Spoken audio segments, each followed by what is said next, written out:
Hey everybody, welcome back to 5 and 25. It is episode 7, 1 Samuel chapter 17. One of the most famous stories in the Bible, the story of David and Goliath.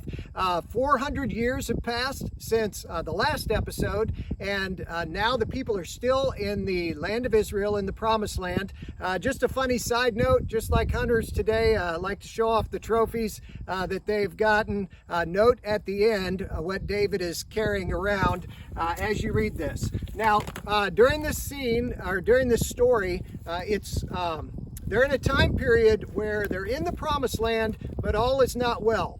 The Israelite people are living there, but they're being invaded by other people groups from around and surrounding countries. And so what would happen during harvest time, it's been harvest time here recently. During harvest time, the Israelites will have planted their crops and they're getting ready to harvest them, and all of a sudden in come the raiders like the Philistines, and they'd grab up the crops and cause all kinds of trouble. So there's these wars going on during this time. And this story takes place during one of those wars. They talk about the two groups lined up. Now David, he isn't part of the army, he's just showing up. And one of the things I want to say about the Bible is the Bible's very raw. It kind of tells things how it is, and it points out, you'll see some of the family dysfunction, even in David's family, that he's experiencing.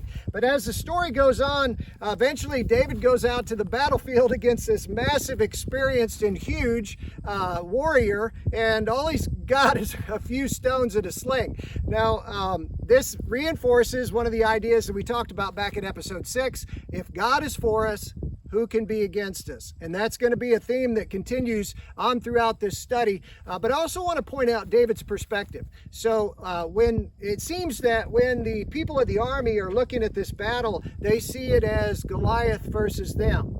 But when David looks at it, it appears that his perspective is, this is Goliath versus God, and there's no way Goliath can beat God. And so notice the difference in the way that David words things as you read this chapter. The other thing I wanted to point out, now this isn't the actual rock, but I've got a rock back in my office. My son took a trip to Israel a few years ago, and he brought me back a rock from the valley where the battle took place. Now, I like to joke and think that it was the actual rock, and boy, could you imagine going into battle with this, even deer hunting with this? But I like to imagine that maybe it was the actual rock. I doubt if it is. But I want to point out that these stories in the Bible, they happen in real places, and there's archaeological evidence for many of them. It's real people and real stories, and I think that's just important to note.